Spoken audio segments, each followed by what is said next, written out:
நீதித்தலைவர்கள் அதிகாரம் 13. சிம்சோனின் பிறப்பு. இஸ்ரேல் மக்கள் ஆண்டவரின் பார்வையில் தீயதனப்பட்டதை மீண்டும் செய்தனர். ஆண்டவர் அவர்களை பெலிஸ்தியர் கையில் 40 ஆண்டுகள் ஒப்படைத்தார். சோராவை சார்ந்தவரும் தான் குலத்தவருமான ஒருவர் இருந்தார்.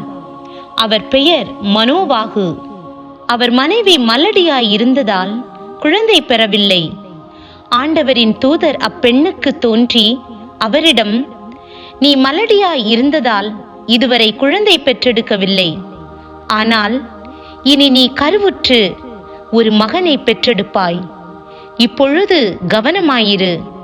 திராட்சை ரசமோ மதுபானமோ அருந்தாதே. தீட்டான எதையும் உண்ணாதே. ஏனெனில் நீ கருவுற்று ஒரு மகனை பெற்றெடுப்பாய்.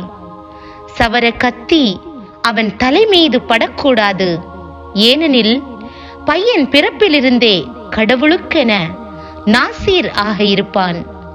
அவன் இஸ்ரேல் மக்களை பெலிஸ்தியரின் கையிலிருந்து விடுவிக்க தொடங்குவான் என்றார்.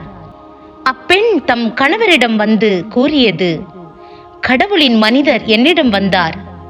அவரது தோற்றம் கடவுளின் தூதரின் தோற்றம் போல் பெரிதும் அச்சத்திற்குரியதாக இருந்தது. அவர் எங்கிருந்து வந்தவர் என்று நான் அவரை கேட்கவில்லை. அவரும் எனக்கு தம் பெயரை அறிவிக்கவில்லை. அவர் என்னிடம், இதோ நீ கருவுற்று ஒரு மகனை பெற்றெடுப்பாய்.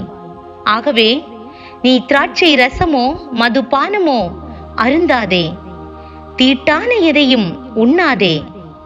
ஏனெனில் பையன் பிறந்த நாள் முதல் இறக்கும் நாள் வரை கடவுளுக்கென நாசீராக இருப்பான் என்றார்.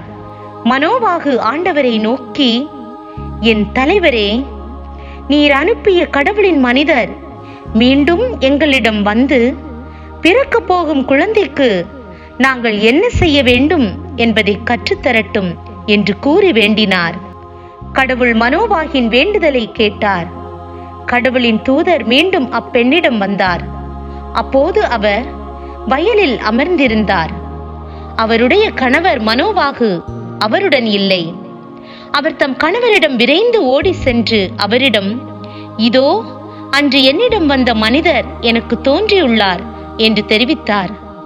மனோவாகு எழுந்து தம் மனைவியின் பின்னே சென்றார். அவர் அம்மனிதரிடம் வந்து, இப்பெண்ணிடம் பேசிய மனிதர் நீர்தாமா என்று கேட்டார். அதற்கு அவர், நான் தான் என்றார். மனோவாகு, உம் வார்த்தைகள் நிறைவேறும் பொழுது பையனின் நெறிமுறையும் செயலும் எப்படி இருக்கும் என்று கேட்டார். ஆண்டவரின் தூதர் மனோவாகிடம், நான் இப்பெண்ணிடம் சொன்ன அனைத்தையும் அவள் கவனமாய் கடைபிடிக்கட்டும். திராட்சை கொடியிலிருந்து வரும் எதையும் அவள் உண்ணக்கூடாது. திராட்சை ரசமோ மதுபானமோ அவள் அருந்தக்கூடாது. தீட்டான எதையும் அவள் உண்ணக்கூடாது. நான் அவளுக்கு கட்டளையிட்ட அனைத்தையும் அவள் கடைபிடிக்கட்டும் என்றார். மனோவாகு ஆண்டவரின் தூதரிடம், தயவு கூர்ந்து சற்று நேரம் காத்திரும். உமக்காக ஒரு ஆட்டுக்குட்டியை சமைக்கின்றோம் என்றார். ஆண்டவரின் தூதர் மனோவாகிடம், நீ என்னை காத்திருக்க வைத்தாலும் நான் உனது உணவை உண்ண மாட்டேன். நீ ஒரு எரிபலியை செலுத்துவதாக இருந்தால் அதை ஆண்டவருக்கு செலுத்து என்றார். ஏனெனில் மனோவாகு அவர் ஆண்டவரின் தூதர் என்பதை அறியவில்லை. மனோவாகு ஆண்டவரின் தூதரிடம், உமது பெயர் என்ன? உம் வார்த்தைகள் நிறைவேறும் பொழுது நாங்கள் உம்மை பெருமைப்படுத்துவோம் என்றார்.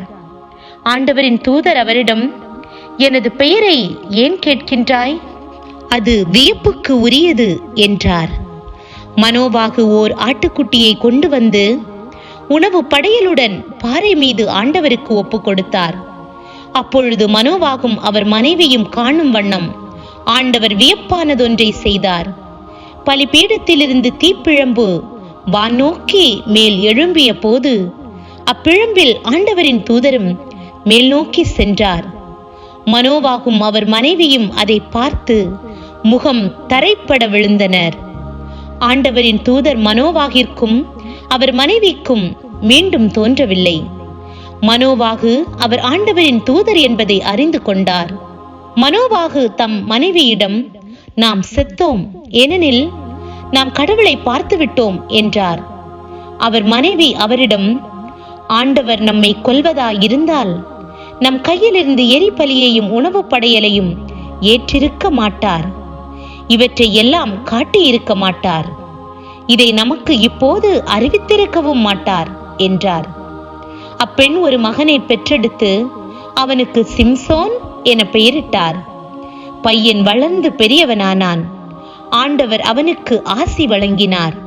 சோராவுக்கும் எசுத்தாவேலுக்கும் இடையே அவன் இருக்கும் போதுதான் ஆண்டவரின் ஆவி அவனை தூண்ட தொடங்கியது.